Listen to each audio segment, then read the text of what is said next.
ভালোবাসার সুধা মোরে দাও রাসূল। আলহামদুলিল্লাহি রাব্বিল আলামিন, আসসালাতু ওয়াসসালামু আলা সাইয়্যিদিল মুরসালিন, আম্মা বা'দ, ফাআউযু বিল্লাহি মিনাশ শাইতানির রাজিম, বিসমিল্লাহির রহমানির রহিম। মাদানী চ্যানেলের দর্শকবৃন্দ, আসুন আমরা মহব্বত নিয়ে দরুদ শরীফ পাঠ করি। আসসালাতু ওয়াসসালামু আলাইকা ইয়া রাসূলুল্লাহ ওয়া আলা আলিকা ওয়া সাহবিকা ইয়া হাবিবাল্লাহ। আসসালাতু ওয়াসসালামু আলাইকা ইয়া নবিয়াল্লাহ ওয়া আলা আলিকা ওয়া সাহাবিকা ইয়া নূরাল্লাহ। মাদানী চ্যানেলের দর্শকবৃন্দ, আর একবার সাদর আমন্ত্রণ জানাচ্ছি অনুষ্ঠান সম্প্রীতির কথা দেখার জন্য।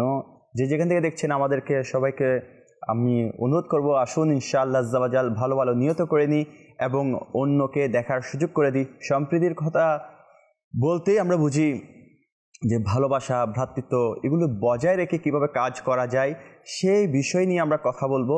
তো মাদানী চ্যানেলের দর্শকবৃন্দ, আসুন আর দেরি না করে আজকের বিষয় যেটি নেওয়া হয়েছে সেটার উপর আমরা ইনশাআল্লাহ আলোকপাত শ্রবণ করব। যে বিষয়টি নেওয়া হয়েছে আজকে, সেই বিষয়টির নাম হলো আপ্যায়ন। জি মাদানী চ্যানেলের দর্শকবৃন্দ, আপ্যায়ন।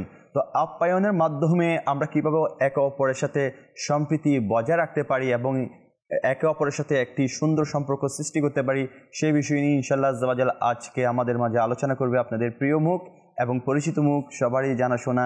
আমার ডান পাশে আছে আমাদের রফিক ভাই। কেমন আছেন হুজুর? আলহামদুলিল্লাহ। আপনি কেমন আছেন? আলহামদুলিল্লাহ। আমার বা পাশে আছেন আলহামদুলিল্লাহ আমাদের আরমান ভাই। কেমন আছেন হুজুর? আলহামদুলিল্লাহ। মাশাআল্লাহ। আজকে ইনশাআল্লাহ আলোচনা হবে এবং আপ্যায়ন বিষয় নিয়ে ইনশাআল্লাহ আজ্জা ওয়া জাল যত তথ্য আছে ইনশাআল্লাহ আজ্জা ওয়া জাল এর মধ্যে ফায়দা কী নেওয়া যায় এবং আপ্যায়নের বিষয়ে ইনশাআল্লাহ আমরা কিভাবে উদারতা হতে পারি সেই বিষয় নিয়ে ইনশাআল্লাহ আমরা আলোচনা শ্রবণ করব। তারপরে একটি দরুদ শরীফের ফজিলত শ্রবণ করে নিয়ে আসুন মাদানী চ্যানেলের দর্শকবৃন্দ, আমরা প্রিয় নবী রাসূলুল্লাহ আরবি সাল্লাল্লাহু তাআলা আলাইহি ইসলামকে ভালোবাসি। আর ভালোবাসার নমুনা হচ্ছে সবসময় স্মরণ করা, আর স্মরণ করার মাধ্যম হচ্ছে দরুদ শরীফ।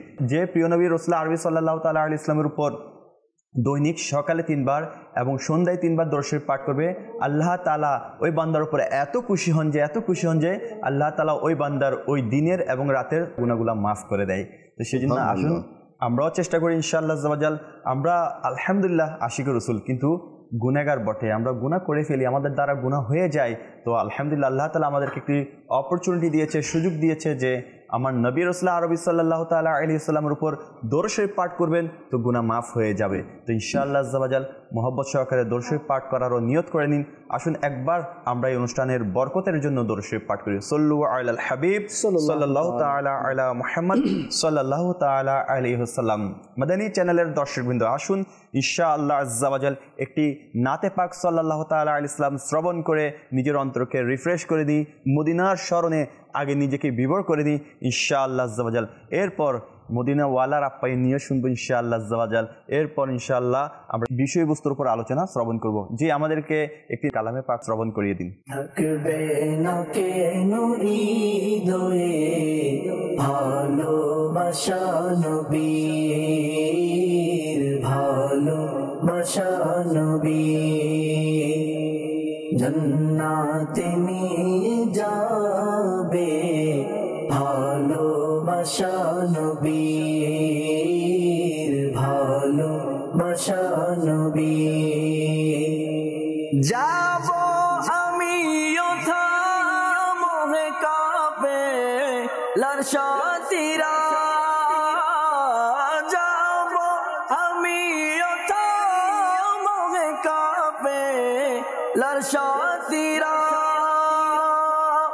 অনুমতি পেতে দাও, অনুমতি পেতে দাও আমার প্রিয় নবী।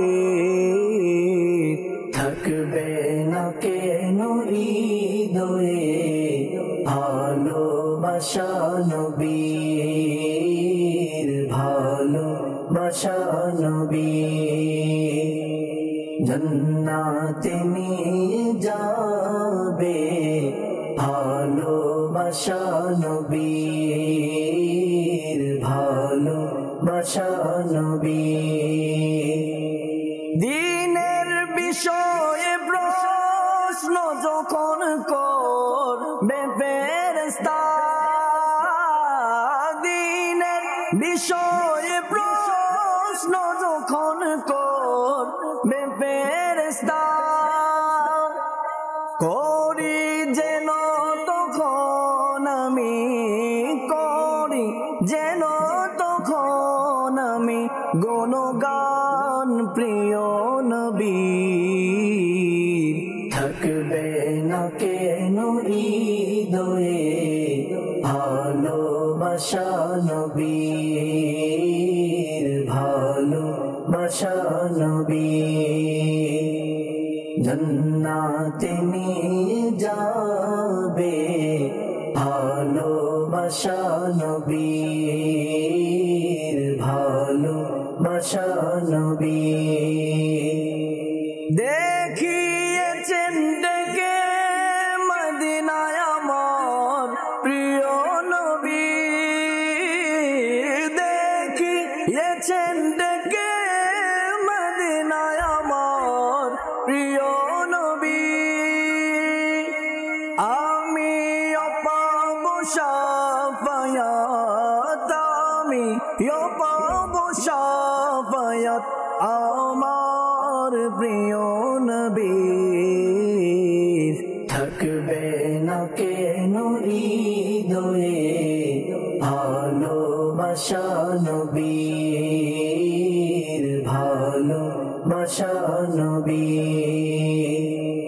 জান্নাতে নিয়ে যাবে ভালোবাসা নবীর ভালোবাসা নবী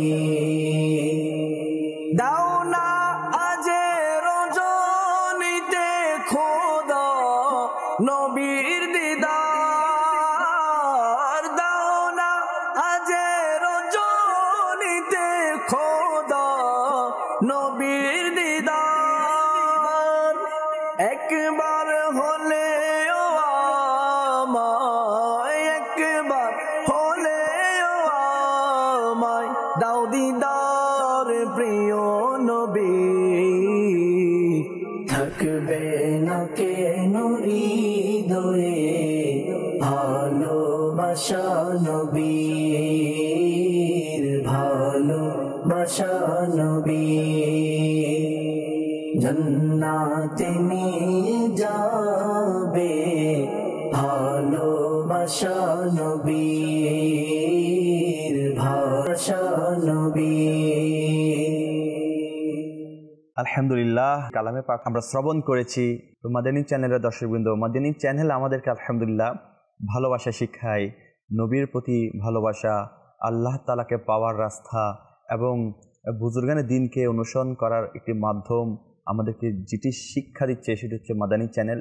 মাদানী চ্যানেল এমন একটি চ্যানেল যেটি ঘরে বসে আমরা ইলমে দ্বীন অর্জন করতে পারছি, সুন্দর সুন্দর কালামে পাক শ্রবণ করতে পারছি, অনেক কুরআনুল কারীম হাদিসে মুবারাক আমরা শুনতে পাই। আলহামদুলিল্লাহ আজ্জা ওয়া জাল সেই ধারাবাহিকতায় আজ একটি সম্প্রীতির কথা অনুষ্ঠান নিয়ে উপস্থিত হয়ে আপনাদের সামনে একটি বিষয় নিয়ে আলোচনা, ইনশাল্লাহ প্রতিবারের মতো একটি বিষয় আজকেও নেওয়া হয়েছে, যার নাম হচ্ছে আপ্যায়ন। তো আপ্যায়ন এটা হচ্ছে অনেক বড় একটি চিন্তা করলো আলহামদুলিল্লাহ অন্তর একটি শান্তি প্রশান্তি বিরাজ করে।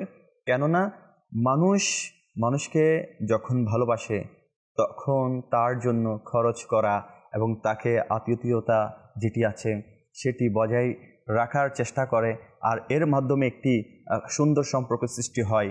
মানুষ অনেক সময় আছে আপনার কাছে খাবার মহতাজ নয়, কিন্তু আপনি তার জন্য যদি একটু আপ্যায়ন করেন, একটু মহব্বত বৃদ্ধি করেন, তাহলে দেখা যায় এই খাবারের কারণেই আলহামদুলিল্লাহ আজ্জা ওয়া জাল একে অপরের প্রতি ভালোবাসার সৃষ্টি হয়। আর আলহামদুলিল্লাহ আমার নবী রাসূলুল্লাহ আরবি সাল্লাল্লাহু তাআলা আলাইহি ওয়াসাল্লাম হাদিসে মুবারাকাও ইরশাদ করেছেন সারমর্ম, যদি জান্নাত পেতে চাও তাহলে সালামের প্রচার প্রসার বাড়িয়ে দাও আর একে অপরকে আহার করাও। তাহলে আলহামদুলিল্লাহ আজ্জা ওয়া জাল এতে সালামের প্রচার প্রসারের মাধ্যমে শান্তি বর্ষিত হবে, আর খাবার খাওয়ানোর মাধ্যমে একে অপরের সাথে সম্প্রীতি সৃষ্টি হবে, ভালোবাসা সৃষ্টি হবে, আর এর মাঝেই ইনশাল্লাহ একে অপরের প্রতি একটি পজিটিভ দিক নিয়ে আমরা সবসময় চলাফেরা করতে পারবো। নেগেটিভ কোনো কথাই তার সম্পর্কে শুনবো না এবং বলবো না ইনশাআল্লাহ আজ্জা ওয়া জাল। কোরআনুল কারীমের মধ্যেও এসেছে আলহামদুলিল্লাহ সূরা হুদের এখানে আয়াতের মধ্যে এসেছেন যে যখন ইব্রাহিম আলাইহিস সালামকে সুসংবাদ দিতে এসেছিলেন পুত্র সন্তানের ব্যাপারে, তখন ইব্রাহিম আলাইহিস সালাম ফেরেশতাদেরকে সালামের জবাব দেওয়ার সাথে সাথে একটি গরুর বাছুর নিয়ে জবাই করে রান্না করে তাদেরকে পরিবেশন করা শুরু করে দিয়েছিলেন। এটি কোরআনুল কারীমের মধ্যে এসেছেন, কারণ ইব্রাহিম আলাইহিস সালাম ছিলেন আত্মীয়তা পরায়ণকারী, তিনি কখনো একা কখনো খাবার খেতেন না। তো আলহামদুলিল্লাহ আজ্জা ওয়া জাল এটি একটা বড় দিক যে আমাদের আম্বিয়া আলাইহিস সালাম ইনারা কাউকে ফেলে খাবার খেতেন না, এবং আলহামদুলিল্লাহ যতক্ষণ কোনো মেহমান পেতেন না নিজে আহার করতেন না। তো আলহামদুলিল্লাহ এটা অনেক বড় একটি ঘটনা। ইনশাআল্লাহ আজ্জা ওয়া জাল যদি সম্ভব হয় আমাদের মোবাইলিকে দাওয়াত ইসলামীও ইনশাআল্লাহ এটা শেয়ার করবে। আসুন তাহলে আমরা আর কথা আমি না বাড়িয়ে যাই মোবাইলিকে দাওয়াত ইসলামের কাছে। প্রথমে রফিক ভাইয়ের কাছে যাচ্ছি। আলহামদুলিল্লাহ রফিক ভাই আজকের বিষয়তে অবগত আছেন, তো এই ক্ষেত্রে আমরা যাদেরকে নক্ষত্র ভাবি, নক্ষত্র মানি, এনাদের আপ্যায়নের বিষয়টা কেমন ছিলেন? মাশাআল্লাহ, খুবই চমৎকার একটি বিষয় আজকে নিয়েছেন আপনি। জি, আর যেহেতু অনুষ্ঠানের নাম হচ্ছে সম্প্রীতির কথা, হ্যাঁ, বর্তমান সমাজের প্রেক্ষাপটে মানুষের মধ্যে থেকে যেন সম্প্রীতি, ঐক্য, সৌহার্দ্য, ভ্রাতৃত্ব এই শব্দগুলো যেন দিন দিন উবে যাচ্ছে। আল্লাহ এই শব্দগুলো আমরা পাচ্ছি না। এটা না পাওয়ার অনেকগুলো কারণ আছে মিরাজ ভাই। জি, তার মধ্যে এক হচ্ছে মানুষের ব্যক্তিগত স্বার্থান্বেষী ভাব, আচ্ছা, কার্পণ্য, লোভ, লালসা। আচ্ছা, একজন মানুষের মাঝে যখন লোভ লালসা চলে আসে, জি, সে চিন্তা করবে আমি খাবো না আরেকজনকে খাওয়াবো। জি, আর এই লোভ লালসার কারণেই পরবর্তীতে যেটা সৃষ্টি হয় ব্যক্তি জীবনে, মানুষের অন্তরে, যেটাকে আমরা বলি যে বাতিনি আমরাজ, সেটা হচ্ছে কার্পণ্য। আচ্ছা, কার্পণ্য যে আমি কাউকে খাইয়ে দিলে, আমি কাউকে আপ্যায়ন করলে আমি কি খাবো, আমি কি এটা ভয়, বখিলি যাকে বলে। অর্থাৎ কারো মানে আপ্যায়নের জন্য, কারো কল্যাণের জন্য, কারো উপকারের জন্য কোনো টাকা পয়সা খরচ না করে সেটাকে জমিয়ে রাখা। আচ্ছা, সেটাকে জমিয়ে রাখা আর এটা ভাবা যে বিপদের সময় এই অর্থ আমার কাজে লাগবে। জি, আমি যদি বিপদে পড়ি তাহলে আমাকে কে হেল্প করবে, কে সাহায্য করবে। জি, তার এই যে হীনম্মন্যতা, সংকীর্ণতা, ন্যারো মাইন্ড, এর কারণে ব্যক্তি কি হয়, কার্পণ্যের দিকে চলে যায়। আচ্ছা, প্রথমে আসে লোভ লালসা, তারপরে হয় কার্পণ্য, যার কারণে তার দ্বারা সমাজের তো কল্যাণ সাধন হয়ই না। আচ্ছা, তার মাঝেও কোনো কল্যাণ অবশিষ্ট থাকে না তার মাঝে। কারণ যার মাঝেও কল্যাণ নেই, সে আরেকজনের কল্যাণ কি করে সাধন করবে? জি, কল্যাণ শূন্য মানুষ কখনো অপরের কল্যাণ সাধন করতে পারে না।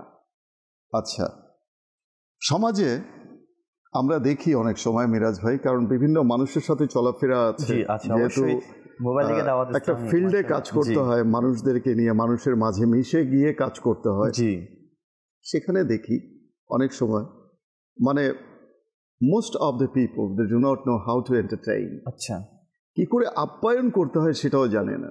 জি, মানে সেখানেও চলে আসে শো অফ, রিয়াকারি, আমার পসরা সাজিয়ে একেবারে। আচ্ছা, সবচেয়ে বড় কথা, ঠিক আছে পসরা সাজানো যাবে, দস্তরখান বিছানো যাবে, কিন্তু অন্তরের নিয়ত কি রয়েছে? What's the intention? আপ্যায়নের পূর্বে নিয়ত কি রয়েছে সেটা দেখতে হবে। শো অফ করা নাকি আল্লাহ তাবারাক ওয়া তাআলার লিল্লাহিয়াতের জন্য, ইখলাসের জন্য আপ্যায়ন করা? আচ্ছা, এটা কিন্তু আগে ঠিক করে নিতে হবে যে আমার ইন্টেনশনটা কি, আমার নিয়তটা কি। জি, হ্যাঁ, তো যাই হোক, অনেক সময় অনেকে আছে যে আপ্যায়ন করতে দ্বিধাবোধ করে যে আমার কাছে কিছু নেই, আমি কি দিয়ে আপ্যায়ন করব। মানে যাই আছে, জি, আপনার কাছে যদি একটু চিনি থাকে যত সামান্য, সেটা দিয়ে আপনি একটু শরবত বানিয়ে দিয়ে দিন, এক গ্লাস পানি, এটাও হয়ে যাবে আপ্যায়ন। আপ্যায়নের জন্য যে আহামরি কিছু করতে হবে তা না। আল্লাহ তাআলা তো দেখছেন, আল্লাহ তাআলা দেখছেন। তো আমরা যদি দেখি যে সাহাবায়ে কেরামের জীবনে তারা কিভাবে আপ্যায়ন করতেন। জি, জি, নিয়ত কি আছে, তাহলে বোঝা গেল আমি যে আপ্যায়ন করছি, এত সুন্দর ডিশগুলো রান্না করছি, আমার ভাই খাবে, মেহমান এসেছে সে খাবে। তো যদি নিয়ত এতটুকু যদি আমরা করি নি কি এগুলো একজন মুসলমান খুশি হবে, রাইট? হ্যাঁ, আমার ভাই এসেছে বা আমার বোন এসেছে, আমার ভাই এসেছে বা আমার খালা এসেছে বা ফুপু এসেছে, আমি আল্লাহ এবং তার হাবিব সাল্লাল্লাহু আলাইহি সাল্লামের রেজামন্দির জন্য হ্যাঁ আমি এই রান্না করছি, সে খাবে, খুশি হবে, আর আমার রব আমাকে প্রতিদান দান করবে। যদি আমরা এতটুকু নিয়ত করে নিই, আচ্ছা অনেক সময় দেখা যায় কি আচ্ছা এটাও রান্না করতে হবে, আচ্ছা ওটাও রান্না করতে হবে, এটাও দিতে হবে, ওহো এটা কেমন হলো, রান্না করবো, এটা করবো, আচ্ছা ঠিক আছে ছেড়ে দিয়ে না করি না, আপনি করুন। যদি আপনি ভালো নিয়তে যদি আপনি খাওয়াচ্ছেন তাহলে এই নিয়তের সওয়াবও আপনি পাবেন, এটাই আপনি বোঝাতে চেয়েছেন। আর পাশাপাশি এটাও বলছি যে মানুষ কি বলবে, আরে এই কটা খাবার কি দেয়া যাবে, এই কয়েকটা আইটেম কি দেয়া যাবে সামনে মেনুতে, নানান ধরনের, এটা হয়ে গেল শো অফ। মানুষ আমাদের জন্য সৌভাগ্য, পাছে লোকে কিছু বলে, এই যে ভয়টা, এটা দেখা উচিত না, বরং এটা দেখা উচিত যে আমার রব তাআলা কি বলবে, আমার আল্লাহ তাআলা কি বলেন, জি সেটা চিন্তা করা উচিত।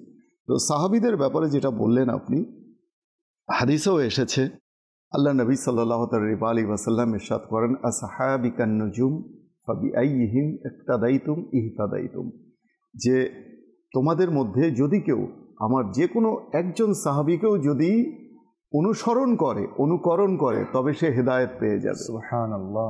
তো চলুন সাহাবীদের জীবনের ঘটনাই আমরা শুনি। একবার বুখারী শরীফের হাদিস, জি, একবার এক মুহাজির কাকে বলে, যারা হিজরত করে আসে, জি, মাইগ্রেট করে আসে এক জায়গা থেকে আরেক জায়গায়, জি। তো এক মুহাজির এলেন আল্লাহর নবী সাল্লাল্লাহু আলাইহি ওয়াসাল্লামের দরবারে। তখন আল্লাহ নবী সাল্লাল্লাহু আলাইহি ওয়াসাল্লাম তার আপ্যায়নের নিয়তে যারা উম্মাহাতুল মুসলিমিন ছিলেন, জি, উম্মতের আম্মাজান যারা ছিলেন, উম্মতে মুহাম্মাদি, তাদের কাছে খবর পাঠালেন যে মেহমান এসেছে, তাদেরকে কিছু আপ্যায়ন করুন। তখন তাদের গৃহ থেকে সংবাদ এলো যে গৃহে পানি ছাড়া কিছুই নেই আপ্যায়ন করানোর মতো, শুধুমাত্র পানি আছে, প্লেন ওয়াটার।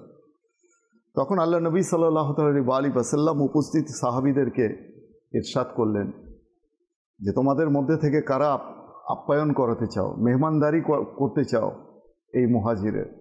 তখন একজন আনসার সাহাবী বললেন, ইয়া রাসূলুল্লাহ, আমি করাবো। তিনি কি করলেন, সেই মেহমানকে নিয়ে গেলেন নিজের বাসায়, নিয়ে গিয়ে অন্দরমহলে প্রবেশ করলেন, নিজের সহধর্মীকে বললেন যে আল্লাহ রসুল সাল্লাল্লাহু আলাইহি ওয়াসাল্লামের মেহমানকে সঙ্গে করে এনেছে, আল্লাহ, চলো আমরা মেহমানের আপ্যায়ন করি, সম্মান করি মেহমানকে। তখন তার যে সহধর্মিনী ছিল তিনি বললেন যে ঘরে তো আমাদের কোনো খাবার নেই, শুধুমাত্র রাতের খাবার আছে বাচ্চাদের জন্য, শুধুমাত্র রাতের খাবার। তখন তিনি তার স্ত্রীকে বললেন যে সেটাই তৈরি করো না, করে দাও, হ্যাঁ, আর বাচ্চারা কি খাবে ওটা দেখা যাবে, তৈরি করো, মেহমানের জন্য কত, আর বাতি ঠিকঠাক করে রাখো। জি, হ্যাঁ। তো রান্না হয়ে গেল। যখন রান্না পরিবেশন করা হলো, তার আগে সন্তানদেরকে ঘুম পাড়িয়ে দেয়া হলো। চুলোয় রান্না হচ্ছে, জি, এই আশায় সন্তানরা কি হয়ে গেল, শুয়ে গেল, ঘুমিয়ে গেল। এমত অবস্থায় সেই গৃহকর্তা, সেই আনসার সাহাবী কি করলেন, বাতি ঠিকঠাক করার যে একটা বাহানা, অজুহাতে তিনি বাতির কাছে গেলেন এবং বাতি নিভিয়ে দিলেন। ভাবটা এমন ছিল যে তারাও সেই মেহমানের সাথে আপ্যায়ন করছে, আচ্ছা, অথচ ঘরে কিন্তু খাবার কিছু নেই। যাই ছিল দুই সন্তানের খাবার, সেটা মেহমানের সামনে পেশ করে দিলেন। আল্লাহ, মেহমান খাবার খাচ্ছে। সেই রাতে তারা সবাই কি ছিলেন, উপবাস ছিলেন। সেই রাতে কিচ্ছু খাননি। মেহমান তো খাবার খেলো, চলে গেল। তো যখন ভোর হলো, সেই আনসার সাহাবী আল্লাহ নবী সাল্লাল্লাহু আলাইহি ওয়াসাল্লামের দরবারে হাজিরি দিলেন। নবী করিম সাল্লাল্লাহু আলাইহি ওয়াসাল্লাম ইরশাদ করলেন, আল্লাহ তাআলা তোমাদের গত রাতের কার্যকলাপে মুচকি হেসেছেন। সুবহানাল্লাহ, মুচকি হেসেছেন আর ইরশাদ করেছেন, আয়াত নাজিল করেছেন, মুহাজিরদের আগমনের পূর্বে যারা এই নগরীতে বসবাস করেছে ও ঈমান এনেছে, তারা মুহাজিরদেরকে ভালোবাসে এবং মুহাজিরদেরকে যা দেয়া হয়েছে তার জন্য তারা অন্তরে বিদ্বেষ পোষণ করেনি, আর তারা তাদেরকে নিজেদের উপর প্রাধান্য দেয়। নিজেরা অভাবগ্রস্ত হওয়া সত্ত্বেও যারা কার্পণ্য হতে নিজেদেরকে মুক্ত করেছে তারাই সফল কাম, সুবহানাল্লাহ, তারাই সফল কাম। মাশাআল্লাহ। এই যে দৃষ্টান্ত, এই যে এক্সাম্পল, বলা হয়ে থাকে example is better than precept, উপদেশ অপেক্ষা দৃষ্টান্ত উত্তম। মানুষকে দৃষ্টান্ত দিলে মানুষ সহজেই বোঝে। জি, তো এই দৃষ্টান্ত দেওয়ার উদ্দেশ্য হচ্ছে এটা, যেন আমরা সাহাবায়ে কেরামের জীবনী থেকে আমরা যেন উদ্বুদ্ধ হই, উৎসাহিত হই, অনুপ্রাণিত হই। আমরাও যেন মেহমানদারি করতে, কখনো আপ্যায়ন করাতে কার্পণ্য না করি, যাই থাকুক না কেন, যাই থাকুক না কেন।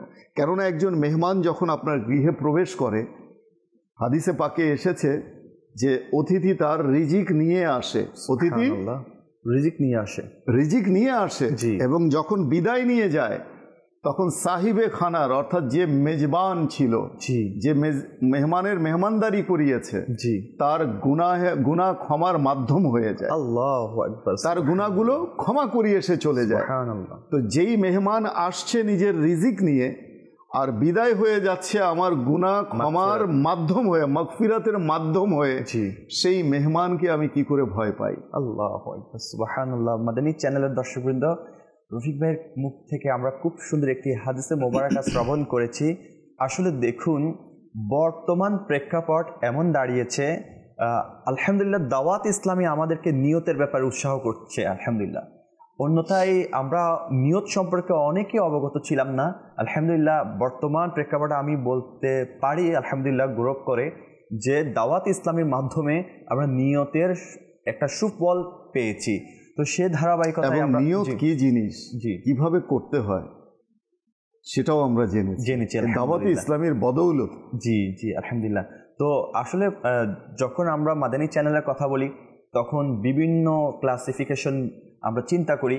কারো আলহামদুলিল্লাহ ভালো নিয়ত থাকে, আবার কারো অজানা থাকে, আবার কেউ আলহামদুলিল্লাহ আপ্যায়ন করে কিন্তু নিয়তের ব্যাপারে উদাসীন থাকে। তো সব মিলিয়ে আলহামদুলিল্লাহ মাদানী চ্যানেল আমাদেরকে অনেক শিক্ষা দিচ্ছে আলহামদুলিল্লাহ আজ্জা ওয়া জাল।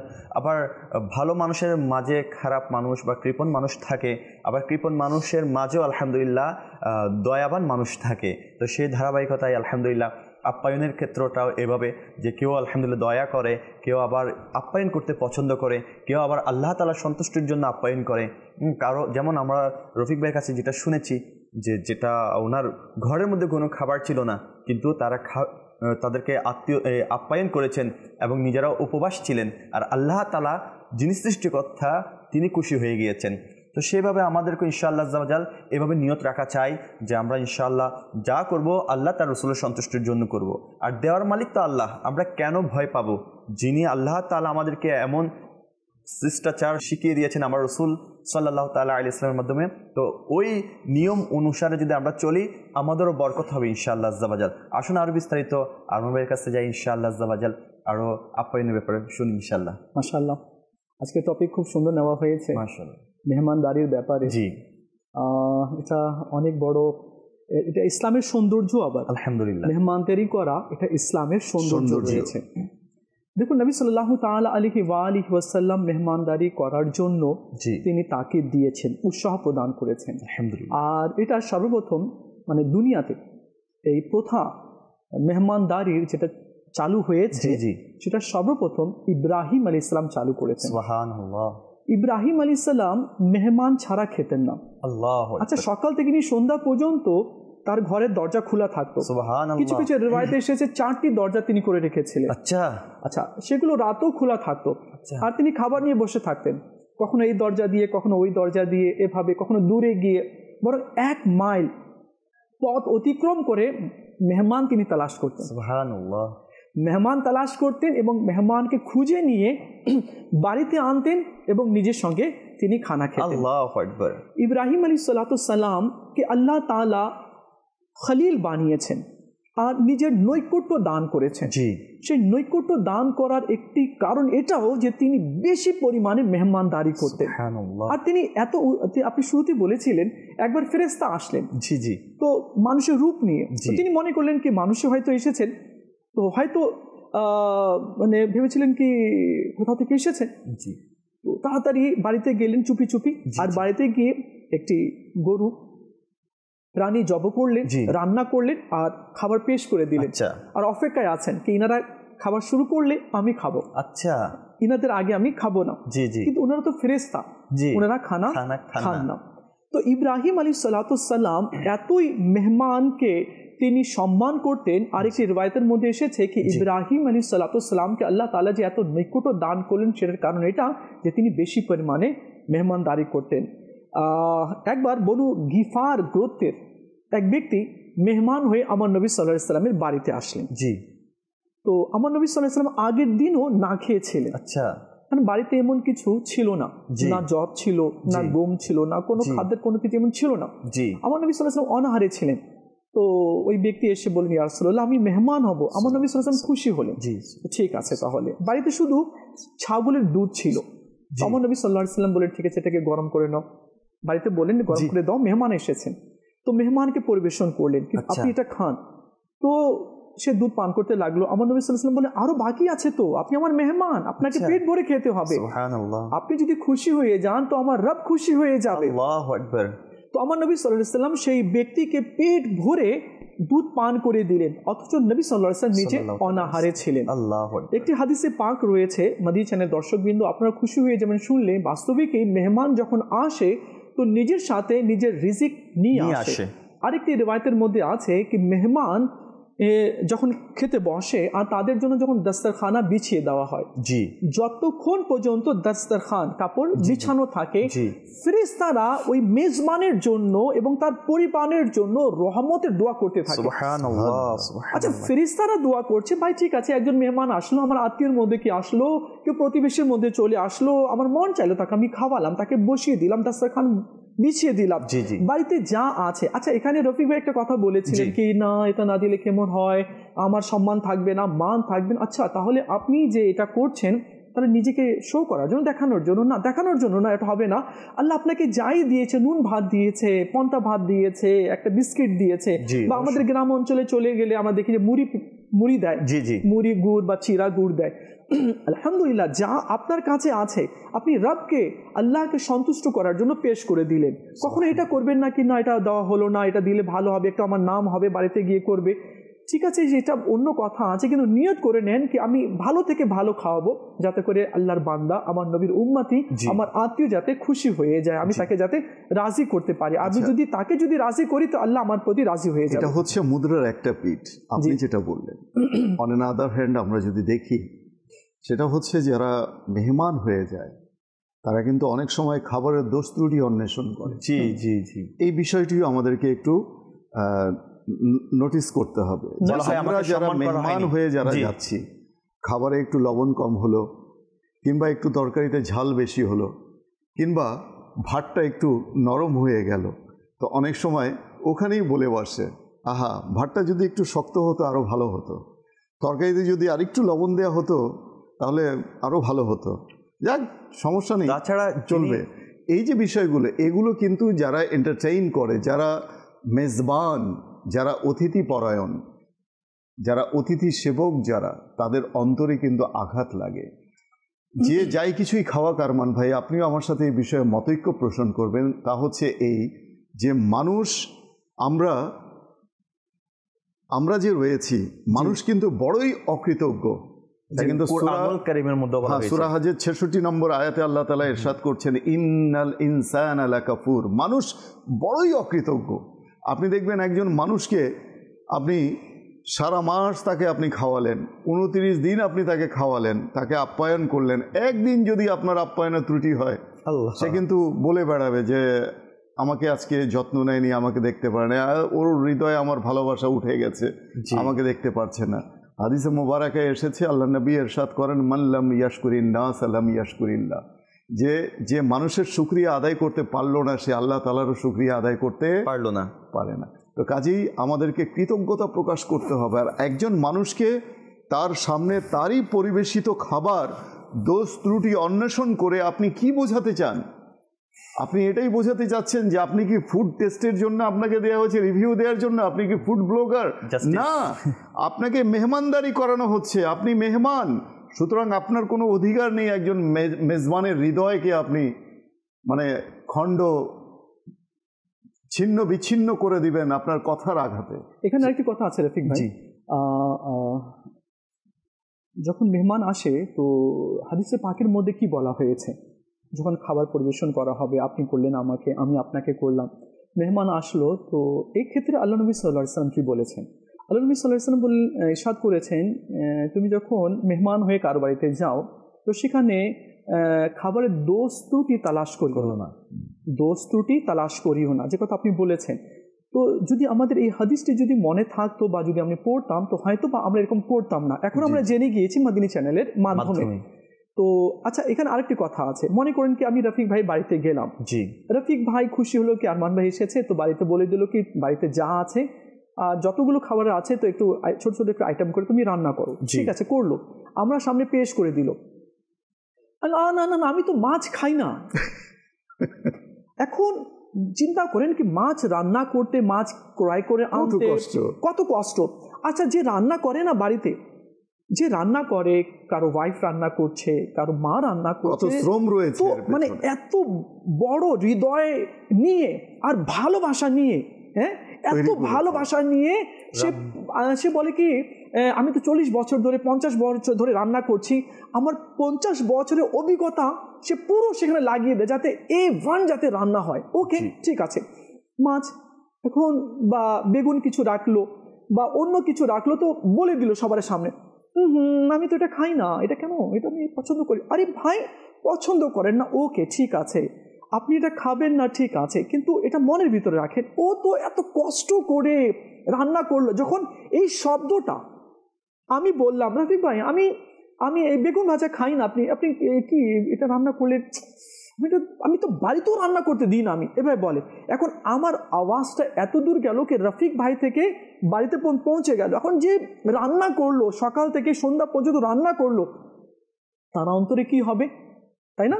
তার অন্তরে কি হবে? সে বললো আমি এত সুন্দর করে কুটলাম, ধোলাম, এত মশলা দিয়ে এত সুন্দর রান্না করলাম, তখন ওই বেচারি যারা আছে তারা কষ্ট পায়। তো এই জন্য আমি এখানে বলবো মাদিনী চ্যানেল, কারণ আজকে টপিক এটাই রয়েছে, আমরা এপিড ওপিড রেফাইকে বললেন, তো আমরা দুপিড নিয়ে আলোচনা করবো।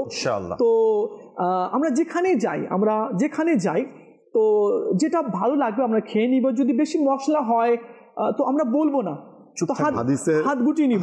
এমনটাই আছে, যদি কোনো খাবার পছন্দ না হয় সেই খাবার থেকে তুমি তোমার হাত গুটিয়ে নাও। হ্যাঁ, মাশাআল্লাহ, অনেক সুন্দর কথা হচ্ছে। আসুন, আমরা দর্শকরা আমাদেরকে স্মরণ করেছেন, একটু তাদের কল নিই ইনশাআল্লাহ। যে কল থাকলে শুনিয়ে দিন। নাম মোহাম্মদ মনিরুল ইসলাম, সিলেট শাস্তাগঞ্জ জেলা। মাদানী চ্যানেলের অনুষ্ঠান আমি দেখছি, এখান থেকে অনেক কিছু শেখা যায়, জানা যায়। মাশাআল্লাহ, জি, পরবর্তী কল শুনিয়ে দিন। ভালুকা উপজেলা, হাসান রোহানি আমি। আমি একটা হাম শুনতেছি, মুরজান মুরজান প্রিয় নবী। জি, আরেকটা কল শুনিয়ে দিন। অবিরাম থেকে রাহিম চৌধুরী, সবসময় মাদানী চ্যানেল, একটু দোয়া করেন আমাদের জন্য।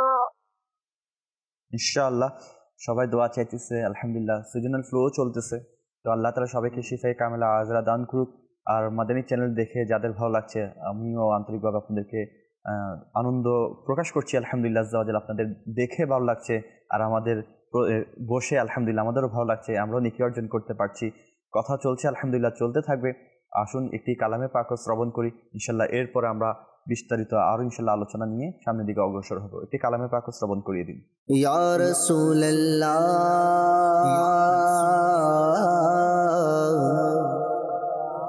ইয়া রাসূলুল্লাহ,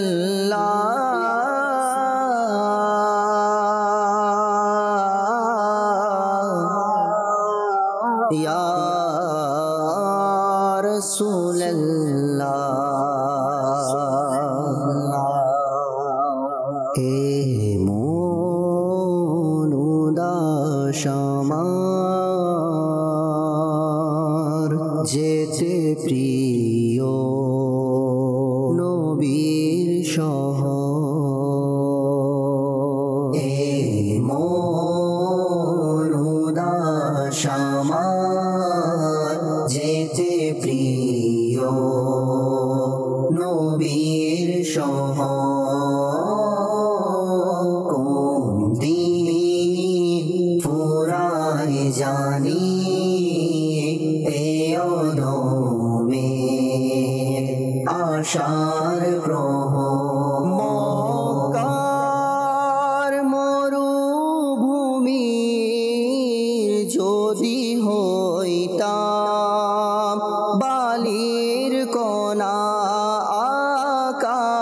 মক্কার মরুভূমির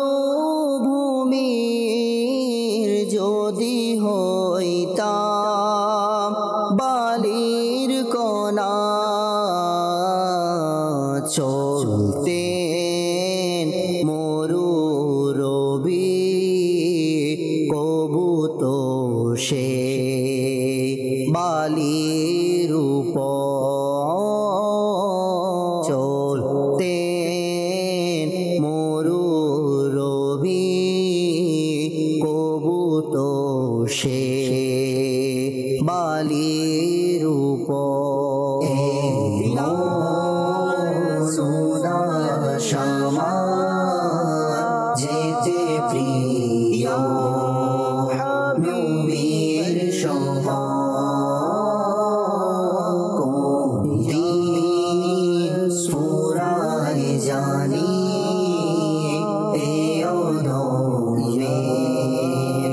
আশার প্রভু ভাগ্যের তারা যদি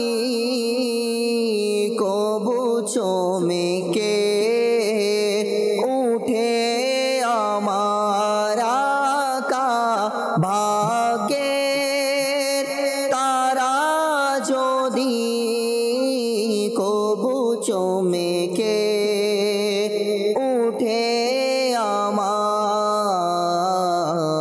শুনবে দেশের লোকে মদিনায় মোর যাওয়ার খবর আকা শুনবে দেশের লোকে মদিনায় মোর যাওয়ার খবর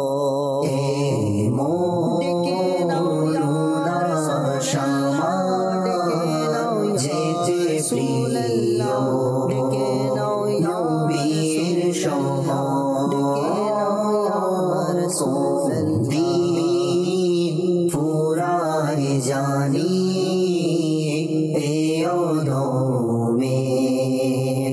আশার প্রহ বন্দি হয়ে আছি আমি বাংলা কারাগারে আকা বন্দি হয়ে আছি আমি বাংলা কারাগারে কোন দিন পাবো রে হায় যাব ছুটে আরব শহর আকা কোন দিন পাবো রে হায় যাব ছুটে আরব শহর শ্যামা যেতে প্রিয় নবীর দিন ফুরায় জানি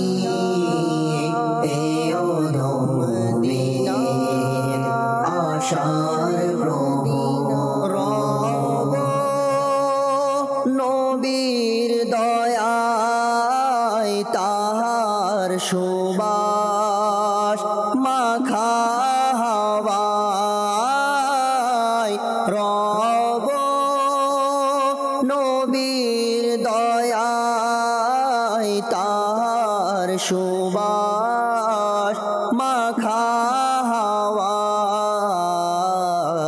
জীবন শেষে যেন মদিনায় হয় আমার কবর আকা জীবন শেষে যেন মদিনায় হয় আমার কবর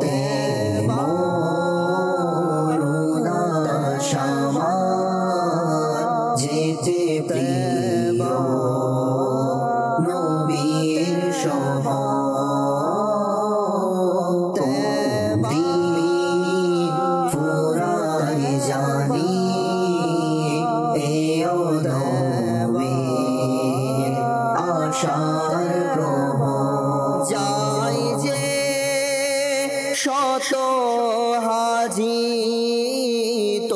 তোমার দরবার প্রতি বছর আকা যায় যে শত হাজি তোমার দরবার প্রতি বছর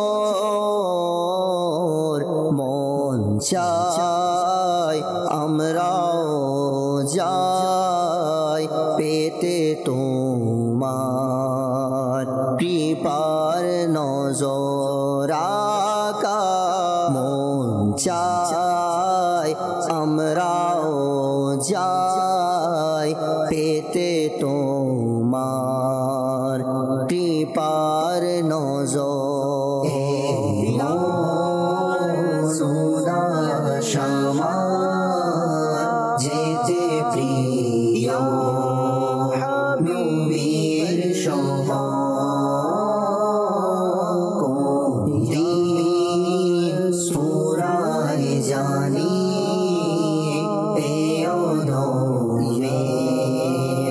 আশার প্রভা। আল্লাহ, মন উদাস আমার যেতে প্রিয় নবীর শহর। কে না চায় আমার নবী রাসূল আরবি সাল্লাল্লাহু তাআলা ইসলামের দরবারে যেতে, হাজিরি দিতে, সবারই তামান্না।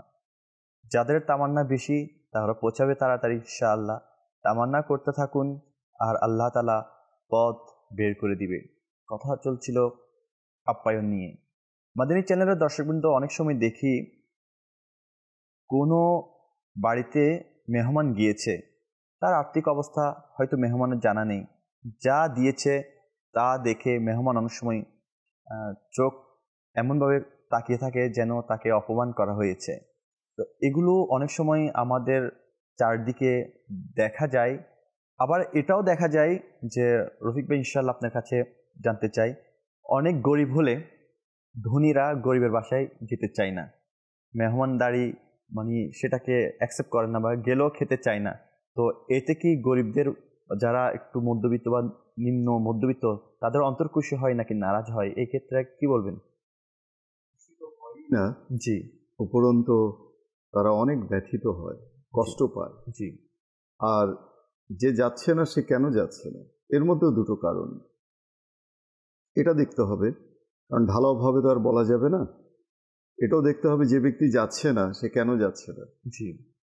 তার মনের ইচ্ছাটা কি, নিয়তটা কি। যদি ইচ্ছা নিয়ত এই থাকে যে যিনি আমাকে ডেকেছেন, এখন আমি গেলে শুধু শুধু তার খরচ হয়ে যাবে, আচ্ছা, তিনি অভাবে পড়ে যাবেন, মানে ভালো চাওয়া, কল্যাণ চাওয়া, সেটা হচ্ছে অ্যানাদার একটা পয়েন্ট।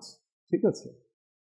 তো এরকম আমার মনে হয় খুব কম মানুষ ভাবে, খুব কম, যে আমি গেলে সে শুধু শুধু এত টাকা খরচ করবে, কি দরকার। আগে থেকে বলে দিল, বাবু আমি আসতে পারবো না, ভাই আমি আসতে পারবো না। ঠিক আছে, এটা এখনো ওই দ্বিতীয় যেটা আছে না যাওয়া, সেটা কিসের কারণে? অহংকারের কারণে, আভিজাত্যের কারণে। হ্যাঁ, যে আমি, সে আমাকে বসাবে কোথায়, আমাকে কি খেতে দেবে, আর ওর ঘরে মানুষ বসে নাকি? মানুষ বসবাস করে ওই ঘরে, কিভাবে যাব, কিভাবে বসবো, সেখানে বসার জায়গা আছে, আর কি বা সে খেতে দেবে, কি বা সে আহার করাবে। এই যে বিষয়গুলো, এগুলো হচ্ছে অ্যারোগেন্স। জি। হ্যাঁ, এগুলো হচ্ছে ইগো, যেটাকে আমরা অহংকার বলি, আত্মগৌরব বলি। আল্লাহ তাআলার পানা, এগুলো থেকে আমাদের বিরত থাকা উচিত। আমার নবী সাল্লাল্লাহু আলাইহি ওয়াসাল্লাম যত দরিদ্র থেকে দরিদ্র হোক না কেন, প্রত্যেক সাহাবী আনসারি সকলের ঘরে তিনি আতিথেয়তা কবুল করতেন, তিনি চলে যেতেন। তো যেখানে আল্লাহ নবী সাল্লাল্লাহু আলাইহি ওয়াসাল্লাম, যাকে আল্লাহ তাআলা দো জাহানের বাদশাহ বানিয়ে দিয়েছেন, দো জাহানের ধনভাণ্ডারের কুঞ্জি অর্থাৎ চাবি তাকে দান করে দিয়েছেন, সেই নবী ও রাসূল যাকে সৃষ্টি না করলে আপনি আমি আমরা কেউই সৃষ্টি হতাম না। ঠিক আছে না? তো সেই নবী যেখানে দাওয়াত কবুল করেন গরিবের, সেখানে আপনি আর আমি কে? জি, আপনি আর আমি কি? আপনার আমার কি সামর্থ্য আছে? অবশ্যই কি আমাদের ইয়ে আছে? তো এই যে বিষয়টা, এটা আমাদের ইয়ে করা উচিত। দেখুন, হাদিসে মুবারাকা রয়েছে, মুসনাদ শরীফের হাদিস, যে আল্লাহ নবী সাল্লাল্লাহু আলাইহি ওয়াসাল্লামের ইরশাদ হচ্ছে যে মেহমানদারি করে না তার মাঝে কোনো কল্যাণ নেই। There is no goodness in the one who does not show hospitality. যে কারো মেহমানদারি করে না, এক হচ্ছে মেহমানদারি করানো, আরেকটা হচ্ছে মানে মেজবানের আমন্ত্রণের সাড়া দেয়া, দুটোই। একটা তো এখানে বলা হলো, দ্বিতীয়টা হচ্ছে এখানে যে তার মাঝে কোনো কল্যাণ নেই, যে মেহমানের কি করে না, আপ্যায়ন করে না। হোক আপনার ঘরে, আমি আগেই বলেছি, একটু চিনি আছে, একটু পানি মিশিয়ে আপনি একটু লেবুর রস দিয়ে, কিংবা লেবুর রস নাই বা দিলেন আপনি, এক গ্লাস পানি আপনি। আচ্ছা, এখন কথা হলো যে মেহমানদারি অনেক সময় আমরা এমনভাবে করি, এমনভাবে আমরা মেজবানের ঘরে গিয়ে উপস্থিত হই যেন একেবারে তল্পি তল্পা নিয়ে এসে উঠলাম, এবং সেই দিনই যাব যেদিন আমাকে ঘাড় ধাক্কা দিয়ে বের করে দেওয়া হবে। শরীয়ত আমাদের কয়দিন স্টে করার, সেটাই আমি বলছি, যে মূলত আপনার হাদিসের মধ্যে যেটা এসেছে যে আপনার 3 দিনের বেশি, ডিটেইলটা একটু আরমান ভাই বলবেন ইনশাআল্লাহ, 3 দিনের বেশি মেহমানদারি করা উচিত নয়, এটা শোভা পায় না। তখন সেটা এর অতিরিক্ত যদি আপনি থাকেন, এটা হবে সেই মেজবানের বদান্যতা, অনুগ্রহ, দয়া। তো আমরা এটাও লক্ষ্য করব যে আমরা 3 দিনের বেশি যেন কোথাও মেহমানদারি না করি। আরমান ভাই যদি একটু ডিটেল। আরমান ভাই আর সাথে এটাও বলবেন যে আসলে মনে করেন আমি যেমন একে অপরের বাসায় যাওয়া এটা সুন্নত, হ্যাঁ, একে অপরের দেখভাল করা সুন্নত। মনে করেন সে গরিব হতে পারে, আমি ধনী হয়ে কি এটা করতে পারি না, আজকের দিনের খাবারটা আমি সাথে নিয়ে চলে গেলাম, এমন হলে কেমন হয়? সুবহানাল্লাহ। এখানে মাশাআল্লাহ রাফি ভাই চমৎকার কথা বলছেন, আর আপনি মাশাআল্লাহ বলছেন, আর সময়টা খুব কম আছে, আর টপিকটা খুব চমৎকার টপিক রয়েছে। আশা করছি মাদিনী চ্যানেল দর্শকবৃন্দ সবাই যারা বসে আছেন খুব আগ্রহভাবে তারা এই প্রোগ্রামটাকে নিচ্ছেন, দেখছেন। এখানে রফিক ভাই যেগুলো কথা বললেন, বাস্তবিকই যারা ধনী আছেন সমাজের মধ্যে, বা আমার আত্মীয়র মধ্যে কেউ যদি ধনী আছে, আমি গরিব থাকি, তো আমার দাওয়াতকে ইগনোরও করতে পারে, নাও আসতে পারে। দেখুন রফিক ভাই বলে গিয়েছেন, তারপরও আমি বলি, এখানে রাসূলুল্লাহ সাল্লাল্লাহু আলাইহি ওয়াসাল্লাম নিজের গোলামদের দাওয়াতকে কবুল করতেন। আচ্ছা, নবী সাল্লাল্লাহু তাআলা আলাইহি ওয়াসাল্লাম এর নয়নের মণি ইমামে হাসানে মুজতবা স্ত্রী বললেন, হে আমার সরতাজ, আপনি নিজের বন্ধুদেরকে ডেকে আনুন, আমি কিছু ভালো ভালো রান্না করেছি, তো আমি চাচ্ছি আপনাকে এবং আপনার বন্ধুদেরকে আমি আপ্যায়ন করি। ঠিক আছে, খুব ভালো কথা, তো তুমি প্রস্তুতি নাও আরো বেশি করে, আমি নিজের বন্ধুদেরকে ডেকে নিয়ে আসছি।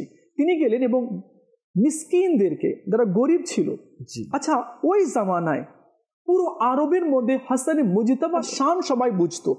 আর ইমামে আলী মাকাম, ইমামে হুমাম, ইমামে আরশ মাকাম, ইমামে ত্রিশ মাকাম, সৈয়দ শোদা ইমামে হুসাইন রাদিয়াল্লাহু তাআলা পরিবারকে সবাই জানতো কি মাশাআল্লাহ অনেক বড় পরিবার, আর অনেক ইনাদের শান অনেক ঊর্ধ্বে রয়েছে, যাদের আলোচনা আরশে হয়ে থাকে।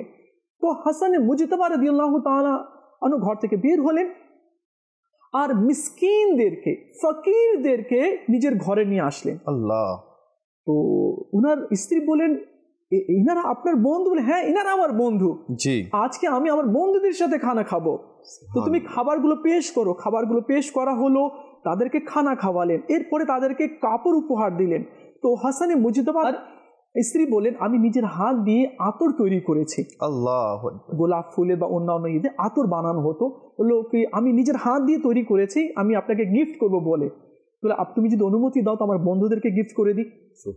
তো যারা মিসকিন ছিলেন তাদেরকে আতরগুলো গিফট করে দিলেন। তো বলার উদ্দেশ্য হচ্ছে কি আমার নবী সাল্লাল্লাহু আলাইহি সাল্লাম, আহলে বাইত এবং পিরানে পীর দস্তগীর শেখ মুহিউদ্দিন আব্দুল কাদের জিলানী রাহমাতুল্লাহি তাআলা আলাইহি ধনীদের এবং আউলিয়া কিরামদের এটা ছিল কি ধনীদের বাড়িতে বেশি দাওয়াতে যেতেন না, এবং গরিবদের দাওয়াতকে তারা বেশি প্রাধান্য দিতেন। আচ্ছা, এখানে একটা কথা আছে রফিক ভাই, আপনি যে কথা বলেছিলেন, মনে করেন কি সমাজের অনেক বড় ধনী ব্যক্তি আছে, বিশিষ্ট ব্যবসায়ী আছে, এনিবডি যে কোনো হোক না কেন, সে এক বাড়িতে দাওয়াতে গেল, সেও ধনী আছে, সে আপ্যায়ন করে দিল, একদিন 2 দিন, তৃতীয় দিনে তাকে ভুলে যাবে, বা মেহমান যখন চলে যাবে তারাও ভুলে যাবে কি হ্যাঁ এসেছিল, আচ্ছা ঠিক আছে দাওয়াত করেছি।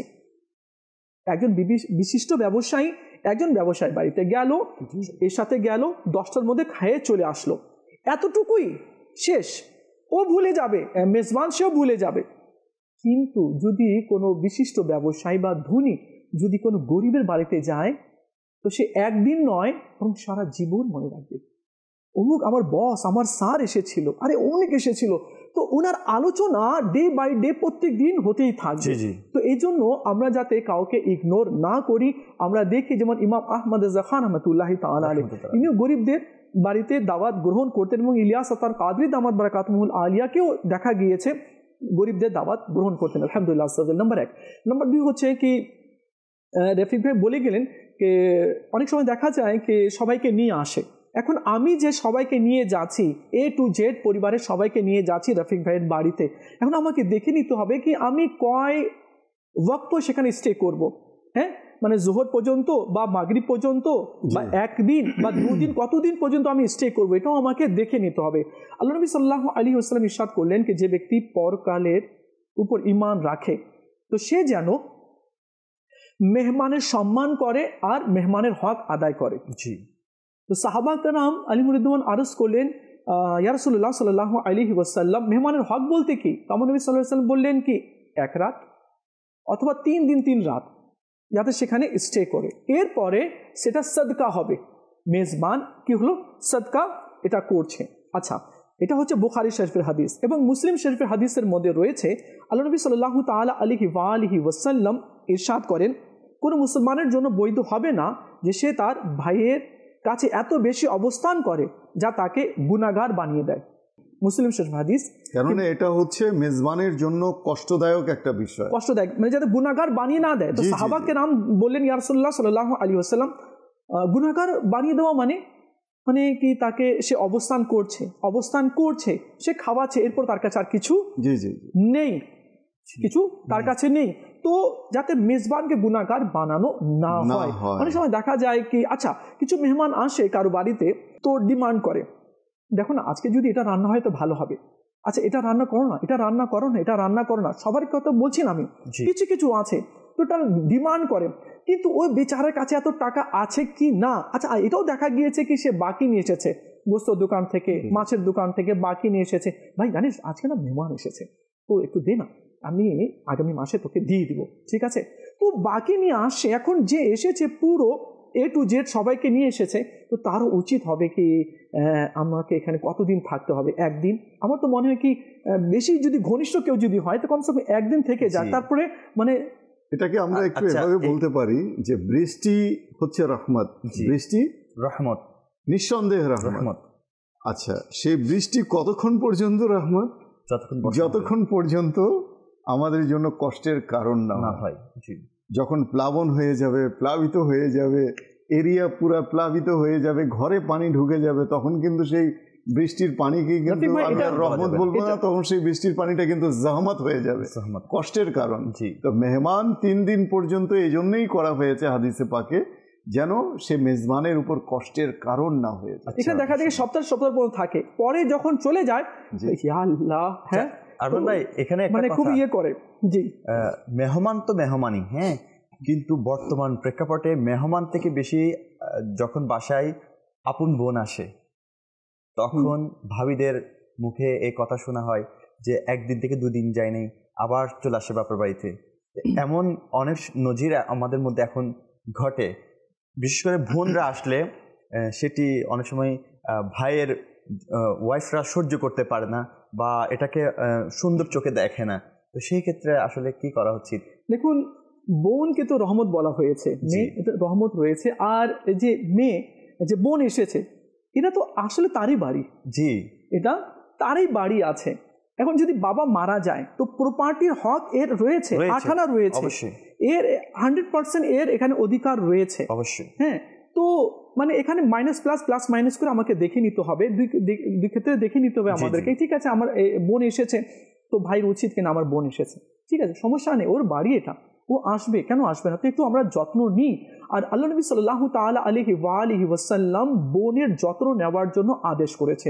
যেমন আল্লাহ নবী সাল্লাল্লাহু আলাইহি ওয়াসাল্লামের কাছে ওনার দুধ বোন দাই হালিমা সাদিয়া রাদিয়াল্লাহু তাআলার মেয়ে শাইমা আসলো, তো আমার নবী সাল্লাল্লাহু আলাইহি ওয়াসাল্লাম চাদর বিছিয়ে দিলেন। আল্লাহ, বোনের জন্য রাহমাতুল লিল আলামিন যিনি ইমামুল আম্বিয়া, নবীদের সর্দার রয়েছেন, যাকে লা মাকানে নেওয়া হয়েছে, তিনি এক মেয়ে, আর তাও দুধ বোন দাই হালিমার মেয়ে আসলে। আচ্ছা, তো তিনি কি করলেন? চাদর বিছিয়ে দিলেন, বসালেন, বলে বলো, যা বলবে শোনা হবে, শোনা হবে, আমি শুনবো, যা বলবে আমি শুনবো, আর যা সুপারিশ করবে আমি কবুল করব, মানে যা বিষয় বলবে আমি সেটা কবুল করে নিব। আর তুমি যদি মনে করো কি তুমি আমার এখানে থাকতে চাও, তো আলহামদুলিল্লাহ, তুমি সারা জীবন, আচ্ছা কে বলছেন? আমার নবী বলছেন, তো তুমি যদি চাও তো সারা জীবন তোমার ভাইয়ের সাথে, মানে দেখেন কি সুন্দর ভালোবাসা, আমি তোমার ভাই, মানে এইভাবে বলছেন, তুমি যদি চাও তো তোমার ভাইয়ের সাথে থাকতে পারো। যখন এই কথা শুনলো, দুধ বোন, অথচ দুধ বোন, যখন এই কথা শুনলো শাইমা কাঁদতে লাগলেন। রিওয়ায়াতে লেখা আছে কি তুমি যদি চাও তো তোমার ভাইয়ের সাথে তোমার বাড়িতে থাকতে পারো। এমন ভালোবাসা দেখে শাইমা কাঁদতে লাগলেন, বলেন না আমার কাজ আছে, তুই দাঁড়াও বোন। তো কি করলেন? আমার নবী সাল্লাল্লাহু আলাইহি সাল্লাম 3টে গোলাম, একটা বাদী আর একটা বা 2টা উট দিলেন, কি বোন তুমি যাচ্ছ, এগুলো তুমি নিজের সাথে নিয়ে যাও। তো দেখুন কি নিজের বোন না, দুধ বোন, কিন্তু কি বলছেন? তুমি যদি চাও তো তোমার ভাইয়ের বাড়িতে থাকতে পারো। আচ্ছা, এখানে বোনের অনেক হক রয়েছে, অনেক বোনের হক রয়েছে। আল্লাহ নবী সাল্লাল্লাহু আলাইহি ওয়াসাল্লাম বলেন যে ভালো ভাই। আচ্ছা, এখানে এক সাহাবী আছেন, ওই সাহাবী রাদিয়াল্লাহু তাআলা আনহু 7 বা 9টি বোন ছিল। তো বোনের কি করতেন? মাথা আঁচড়ে দিতেন, চুল আঁচড়ে দিতেন, মাথায় তেল লাগিয়ে দিতেন, যত্ন নিতেন, এবং তিনি একটি বিধবা মেয়েকে বিয়ে করলেন ওই সাহাবী, যাতে করে আমার বোনের যাতে যত্ন নেওয়া হয়। এখানে বোনের অনেক ভূমিকা রয়েছে। এখন বোন নিয়ে যদি আমরা আলোচনা করি তো অনেক সময় একটা টপিক হয়ে যাবে। আরো কথা শুনবো আপনাদের কাছ থেকে, আরো কল আছে, আমরা একটু দর্শকদেরকে খুশি করি ইনশাআল্লাহ। যে কলগুলো শুনিয়ে দিন। আমার নাম মোহাম্মদ তাওফিক, আমি একটি শুনতে মাটি মদিনা। জি মাশাআল্লাহ, জি পরবর্তী কল শুনিয়ে দিন। আলমগীর, দেখতো আপনার চ্যানেলটা খুব ভালো লাগে, আমার মাদানী চ্যানেল খুব ভালো লাগে। মাশাআল্লাহ, মাদানী চ্যানেল ভালো লাগে, আলহামদুলিল্লাহ। মাদানী চ্যানেল তো ভালো লাগবেই, কিন্তু আমি আপনাদের কাছ থেকে বারবার একটি প্রত্যাশা করি, মাদানী চ্যানেলের দর্শকদের কাছ থেকে আমি একটা জিনিস প্রত্যাশা করি, এটি যে মাদানী চ্যানেলের মাধ্যমে আপনার পরিবারে কি পরিবর্তন এসেছে সেটি আমাদেরকে খুলে বলুন। মাদানী চ্যানেল দেখে আপনার কি কি পরিবর্তন এসেছে, মাদানী চ্যানেলের মাধ্যমে আপনি কি কি শিখতে পেরেছেন, এই সকল কথা যদি আপনারা বলেন, এই সকল কথা যদি আমরা শেয়ার করতে পারি ইনশাআল্লাহ, তাহলে আরেকজন উৎসাহ হবে। সেই ক্ষেত্রে ইনশাআল্লাহ আজ্জা ওয়া জাল মাদানী চ্যানেলের যে একটি ধারাবাহিকতা প্রোগ্রাম হচ্ছে, এগুলো আরও উৎসাহিত পাবে, আরও সুন্দর সুন্দর করে আনার জন্য। আলহামদুলিল্লাহ, আমাদেরকে সোশ্যাল মিডিয়াতে অনেকে কমেন্ট করেছেন, অনেকে লাভ রিক দিয়েছেন, ফুল দিয়ে শুভেচ্ছা জানাচ্ছেন, মাশাআল্লাহ। আবার সাথে সাথে অনেকে লিখছেন ওমান থেকে দেখছেন, মাশাআল্লাহ। আমাদের শাহ আলম ভাই রীতিমতো আমাদের প্রতিদিন আলহামদুলিল্লাহ দর্শক দেখে থাকেন। আমাদের শাহাদাত হোসেন ভাই লিখেছেন, মাশাআল্লাহ অনেক সুন্দর অনুষ্ঠান।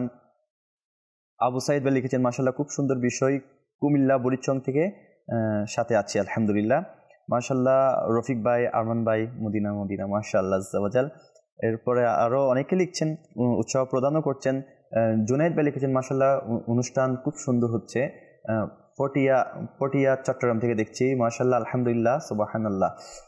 আরও অনেকে লিখেছেন, মাশাআল্লাহ হুজুরা কেমন আছেন আপনারা সবাই, খাগড়াছড়ি থেকে দেখছি, খুব অসুস্থ, দোয়ার দরখাস্ত, আল্লাহ তাআলা আপনাকে শিফায়ে কামেলা আজরা দান করুক। আরও অনেকে আলহামদুলিল্লাহ লিখেছেন, অনেক কমেন্ট করেছেন, মাশাআল্লাহ আজ্জা ওয়া জাল। কমেন্টগুলো আমার ওই কমেন্টগুলো প্রয়োজন যেগুলো দ্বারা আপনাদের পরিবর্তন আসছে, সেগুলো ইনশাআল্লাহ আমাদের প্রয়োজন। আসেন ইনশাআল্লাহ আজ্জা ওয়া জাল আমরা একটি আরমান ভাইয়ের কাছ থেকে আমরা একটা কালামে শুনি, কি বলেন? আমরা শুনেছি আরমান ভাই অনেক সময় কালামে পাক পড়েন, মাশাআল্লাহ মাশাআল্লাহ। তো ইনশাআল্লাহ একটা কালামে পাক যদি শর্টকাট আমাদেরকে শোনাতেন। সময় তো খুব কম রয়েছে, ইনশাআল্লাহ শোনান ইনশাআল্লাহ আজ্জা ওয়া জাল, আমরা যতটুকু পারি অল্প, ইনশাআল্লাহ সময় অনেক কম। জি হ্যাঁ, সময় তো খুব কম রয়েছে, কথা অনেকগুলো বেশি রয়েছে, কি বলেন রফিক ভাই? কথা বলারও আর সুযোগ নেই, রফিক ভাই কাছে যাব ইনশাআল্লাহ, আপনার কালামও শুনবো, কালামও শুনবো ইনশাআল্লাহ। সুবহানাল্লাহ। চলো আমি এক দুই লাইন ইনশাআল্লাহ পড়ার চেষ্টা করি। সাল্লাল্লাহু আলাইহি ইয়া রাসূলুল্লাহ ওয়া সাল্লাম আলাইকা ইয়া হাবিবাল্লাহ।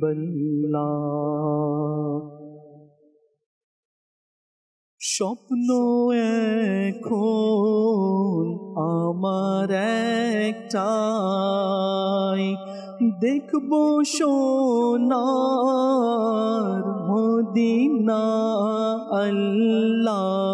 স্বপ্ন এখন আমার একটাই, বলো স্বপ্ন এখন আমার একটাই, দেখব সোনার মদিনা আল্লাহ। স্বপ্ন এখন আমার একটাই, মনে বড় আশা যে যাব সোনার মদিনায়, আজও আমি অপেক্ষায়, ডাকবে কবে মদিনায়। স্বপ্নের তরি আশিকদের মদিনার তীরে নামে,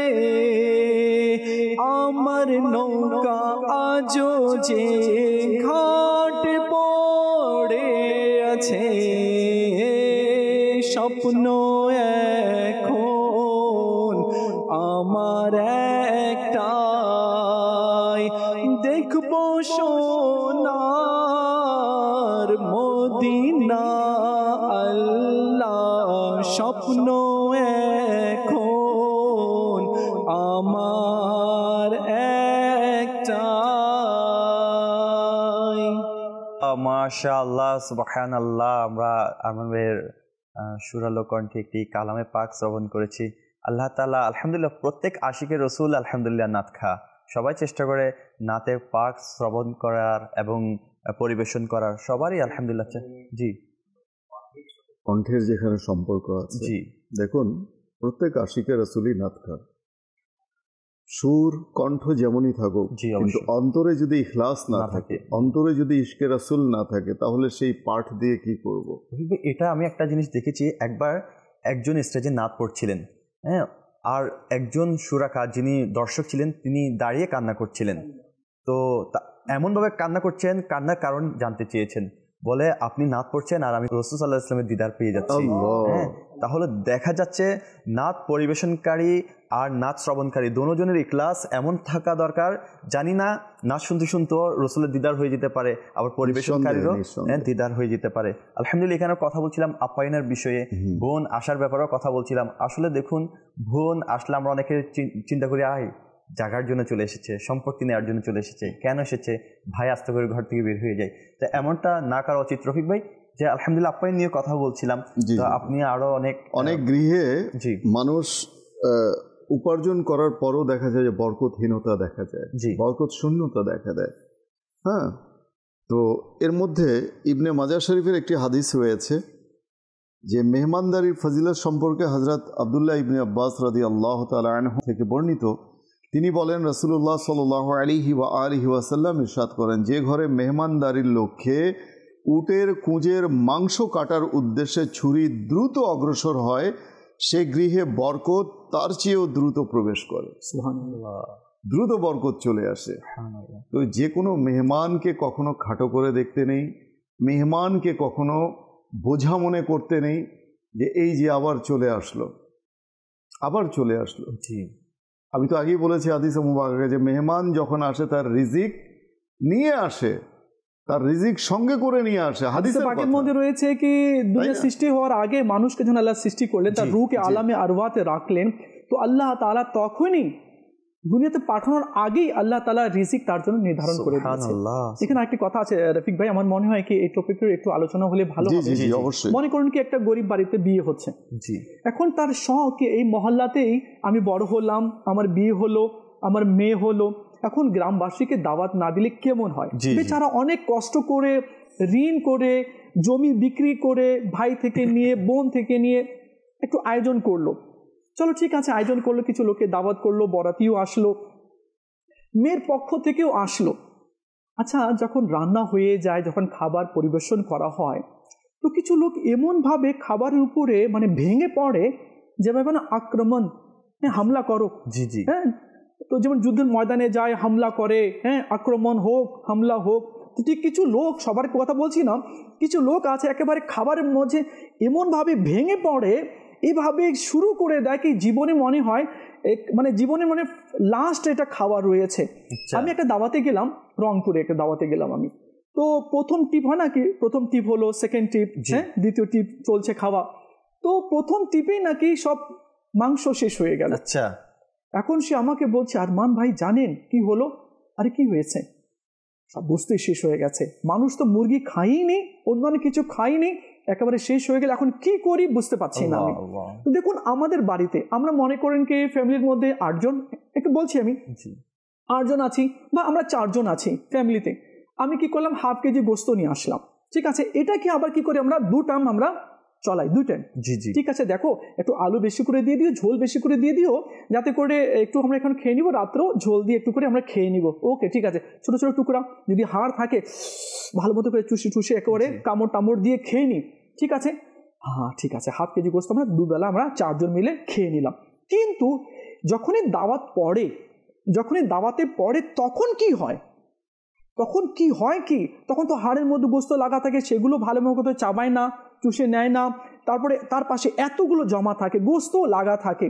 হ্যাঁ, আমি তো বাড়িতে 2 টুকরা খাই বা 3 টুকরা, হ্যাঁ, কিন্তু ওখানে গিয়ে শুধু কি আমাকে গোস্ত কি শুধু লাগা থাকে? আমাকে একজন বলল কি, আরমান ভাই এক ব্যক্তি 4 টিপ বসে খেয়েছে, আমি নিজের হাত দিয়ে 42 পিস তাকে গোস্ত খাওয়িয়েছি আমি। আরমান ভাই যখন বয়ান করবেন না, একটু এইভাবে এভাবে বলিয়েন কি দেখুন সবাই তো টাকাওয়ালা না, হ্যাঁ, এখন ইনস্ট্যান্ট যদি শেষ হয়ে যায় তো সেই সময় সে কিভাবে মেকআপ দিবে। তো চলো কথার প্রসঙ্গে কথাটা আমার উঠে গেল, ঠিক আছে আলহামদুলিল্লাহ আপনি খেতে পারেন, ভালো কথা, কিন্তু যেখানে যাচ্ছেন একটু দেখে নিন কি আমি যার বাড়িতে যাচ্ছি, যার দাওয়াত খেতে যাচ্ছি আমি, সে কতটুকু টাকাওয়ালা, সে কি ইনস্ট্যান্ট মেকআপ দিতে পারবে কিনা। এটা তো হচ্ছে একটা দিক বললেন আপনি। আরেকটা দিক হচ্ছে যে মানুষ, আমি আগে বলেছি যে লোভ, মানুষের পেট কিন্তু ভরে যায়, পেটের যে ক্ষুধা সেটা ভরে যায়, কিন্তু চোখের ক্ষুধা কিন্তু ভরে। এক, দেখলে শুধু খেতেই ইচ্ছে করে, পারি বা না পারি। 2, টাকা দিয়ে এসেছি খেতে, কম খাবো কেন, খেতে পারি বা না পারি, অপচয় করে যাব। মানে এটা, এই যে মেন্টালিটি, এটা হচ্ছে সবচেয়ে একেবারে লোয়েস্ট মেন্টালিটি, একেবারে বাজে একটা মেন্টালিটি, যে টাকা দিয়ে এসেছি খেতে, এটা উসুল করতে হবে। তো এটা যদি উসুল না করি তাহলে তো হচ্ছে না। তো আসলে যেটা বলতে চাচ্ছিলাম আরমান ভাই, যে মানুষের মেন্টালিটি এখন এমন হয়ে গেছে, যেটা আমি বললাম, অনুষ্ঠানের নাম হচ্ছে সম্প্রীতির কথা। তো আজকে মানুষের এই সম্প্রীতি বাড়াতে গিয়ে, ভ্রাতৃত্ব সৃষ্টি করতে গিয়ে, সৌহার্দ্য বাড়াতে গিয়ে, ঐক্য সৃষ্টি করতে গিয়ে মানুষকে আপ্যায়ন করি আমরা, কিন্তু সেই আপ্যায়নটা কখনোই যেন আমাদের জন্য সমালোচনা কষ্টদায়ক না হয়, তাহলে মানুষ আপ্যায়ন করা ভুলেই যাবে, কেউ কাউকে আপ্যায়ন করবে না।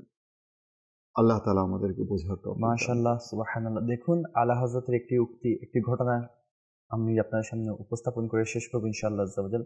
ইমাম আহমদ রাজা খান রহমতুল্লাহ তাআলা আলাইহিকে একটি ছোট বাচ্চা এসে দাওয়াত করেছিলেন। আলা হযরত ইমাম আহমদ রাজা খান রহমতুল্লাহ তাআলা আলাইহি তার দাওয়াত গ্রহণ করেছিলেন। তো খাদেম ভেবেছিলেন যে এমনি তার মন খুশির জন্য সেটিকে কবুল করে নিয়েছেন। যেদিন সময় হয়েছে, ইমাম আহমদ রাজা খান রহমতুল্লাহ তাআলা আলাইহি পরিপাটি হয়ে খাদেমকে বলল চলো। তো বললো হুজুর কোথায় যাবেন?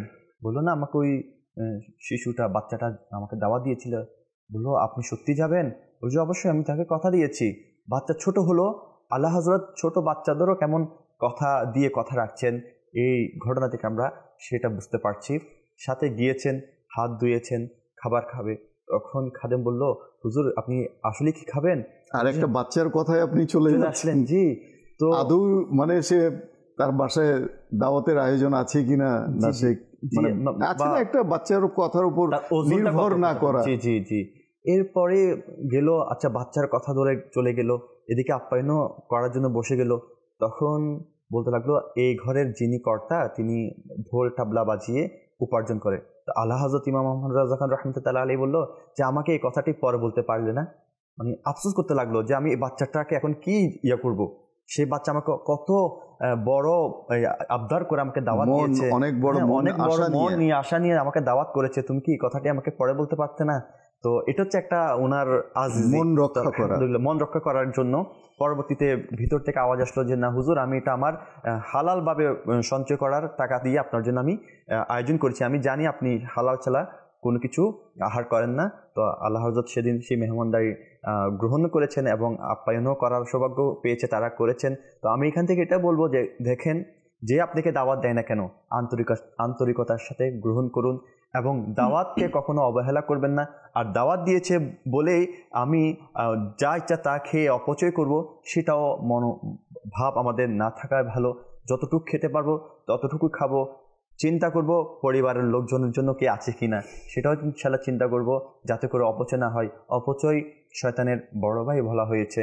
সেজন্য আমরা চেষ্টা করব যখনই আমরা কোনো দাওয়াতে যাব, আগে নিজের আন্দাজ অনুযায়ী আমরা নেওয়ার চেষ্টা করব, খাওয়ার চেষ্টা করব।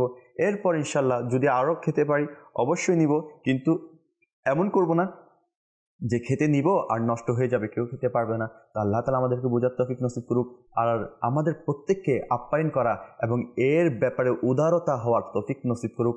আমিন। সাল্লু আলাল হাবিব সাল্লাল্লাহু তাআলা আলা মুহাম্মদ সাল্লাল্লাহু তাআলা আলাইহি ওয়াসাল্লাম।